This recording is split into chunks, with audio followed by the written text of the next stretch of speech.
So as Little Big Planet aged, new items were added to the game through DLC, and what I'd like to know is which one of them was your favorite, and do you think that they greatly expanded what people were able to do in the game? Gosh, that is a good question. I mean, undoubtedly they did. I remember it more from the kind of technical choices that we made that are maybe not visible publicly, but DLC was pretty new to us. We were kind of... It was tough releasing the DLC, and like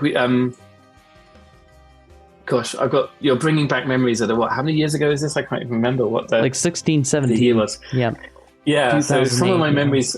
10. So a big caveat that like I'm an old man with a shit memory, so maybe I'll get some of this wrong. But one of the things that was really tricky. I'm going to give a lot of answers that are kind of technical, so maybe some of your audience enjoy this and some of it will want more of a gameplay-based answer. But my lens through Little Big Planet is very much through the code and how it worked. So early on in Little Big Planet, we made this decision that there would be like developer assets, which were on the Blu-ray, and yes, downloaded. And then there would be like user-generated content assets. And the idea would be that you wouldn't have to re-download an asset if it was a developer asset. And of course, that made DLC kind of tricky because we had to be very careful that basically we had to release a patch to the game to release all of the assets for the DLC before the DLC came out.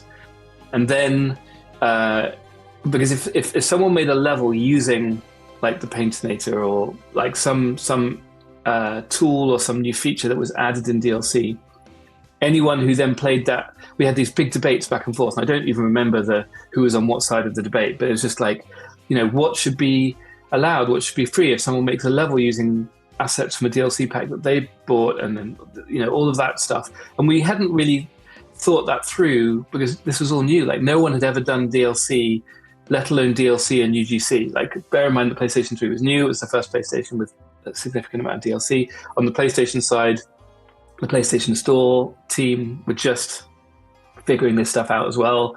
So everything was experimental. Imagine building all this stuff and you don't know what the right answer is, and there's no point of reference. And so we made all these technical choices, some of them, and some marketing choices and price choices, and we were just, with the help of our friends and Sony and everyone else, we were doing our best, but we were basically just making stuff up as we went along. And some of those decisions were made, technical decisions made like stuff really hard. But I do remember the Paintinator was a huge deal. I think that was probably the most important thing. And then I think the costumes took us all by surprise. And now it's kind of obvious because skins are a thing. But back then, again, it wasn't as common. And the sort of popularity and loyalty that people had to particular costume pieces and was like, took me by surprise. Maybe it didn't take my colleagues by surprise, but I loved the Spaceman costume. That was my favorite costume. And so, I think that the Paintinator was DLC, wasn't it? God, I can't even remember now. Yeah, it was. Metal Gear Solid. I think that was, yeah, the MGS pack. Yeah, so I think I'm going to go with the MGS pack as my. It's early, but that's all my answers going to skew to the early days. But MGS pack was massive, especially because I think it was the first big one that we did coming out of the game, out of shipping the game. And one of the things you'll learn if you go into games is like, I think that the perception is that you know what the game's going to be and then you make it and then you ship it, but that's not what happens at all. Like you have a ton of ideas. It's like a big smorgasbord of stuff, and you put them together, and sometimes they work and sometimes they don't work together. Like peanut butter and jelly. Okay, great, that was a great idea. And it's like, I don't know, gravy and bananas. Okay, that's a terrible idea, so I'm not going to do that. And like you don't know until. And so what ends up happening? And there's this great website called The Cutting Room Floor, which is all about discovering like old bits of games that were like cut out. So when you finish a game like Little Big Planet 1, you haven't really finished. What you've got is like tons and tons of half-finished ideas that didn't make it into the final game.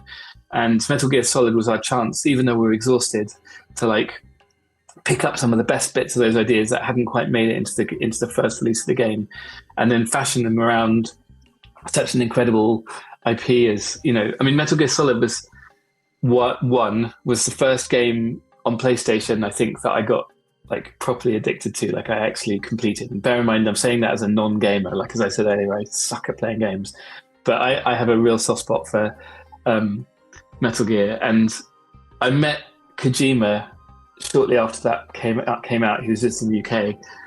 And I went up to him and I was about to say like hello, and he said, "Hello, I'm Hideo Kojima." And I was like, "I know."